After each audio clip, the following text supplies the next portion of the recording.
Inkosi yohlanga wasibiza uKandaba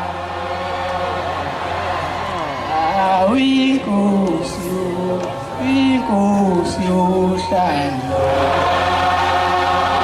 Inkosi yamandla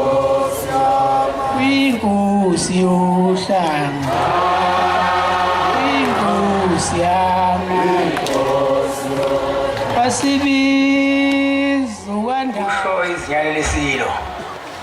malikhetha inkosi lidayise ngambili bengingena izinto zamasonto kodwa engathi umnyazi selinqobile ngakho-ke okuzama mhlawumbe indlela yokuhlukanisa unyazi lwezulu nendlondlo enophapha ekhaya engathi uyidalela inkinga ngoba uzoyihlukanisa kanjani into ethungwe ngale emafini hhayi la